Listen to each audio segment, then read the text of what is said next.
मुनमुन बायद'आ ओंखायनो जों मुनमुन बायद'खौ देरहाखागोन जों बिनिफ्राय बांसिन भट होनानै जों फाग्लिजरा पार्ट 2नि आरो पार्ट 1नि जानानै जों बांसिन भट होगोन बेनो बांसिन भट होनानै जों देरहासारखौ खालामहोगोन। जय जय जय जय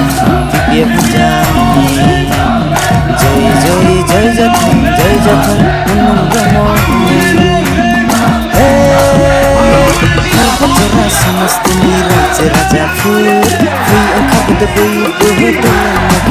हे हे हाग्रामा महिलारि दैदेननाय BPF हान्जाखौ नागारनि सावगारियाव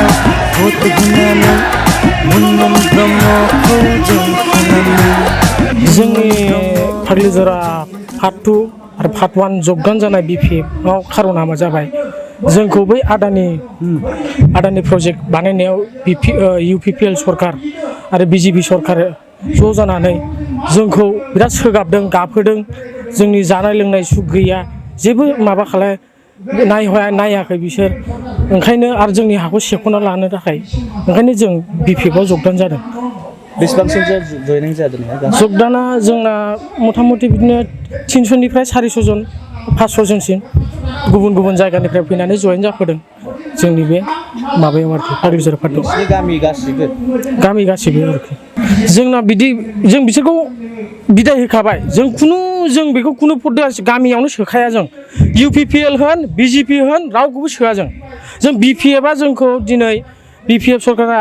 मुनमुन बायद'आ जोंखौ नायफैदों बिनि अनगा रावबो नायफैयाखै जोंखौ बे आदानि प्रजेक्टआव जों लामा होबथानायाव जोंनि मोदै फुगारनाय अनलि फैदोंल' मुनमुन बायद'आ ओंखायनो जों मुनमुन बायद'खौ देरहाखागोन जों बिनिफ्राय बांसिन भट होनानै जों फाग्लिजरा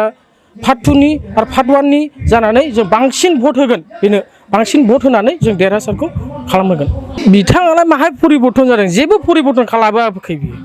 माहाय लाबोदों दिनै जोंनि लामायानो फाग्लिजरा पार्ट 2नि लामायानो जायाखै जेबो टेक्निकेल कलेजनो पलिटिकेल कलेजनो बेबो जायाखै आरो रेलवे हस्पिटाल केन्सेल जाबायनो आरो बेहायबो रेलवे हस्पिटाल लाबोनो नागिरनायाव बेहाय दावराव दावसिनो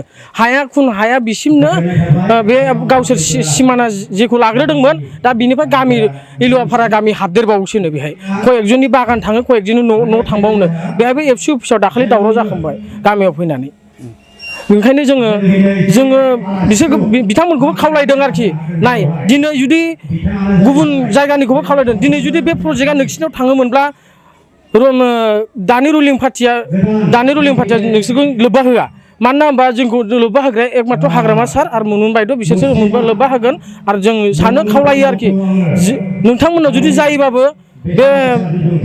जायोबा बिदिखौ नोंथांमोना बे BPF दलखौ अननानै भट हो जों जेरै खौसे जानानै जों फाग्लिजरा गामिनि खौसे जानानै जोङो भट होगोन गामि दरसेनो बिनि थाखाय खावलायदों आङो नोंथांमोनाबो बे BPF नि सावगारियाव नांगालनि सावगारियाव भट होनो थाखाय बयखौबो।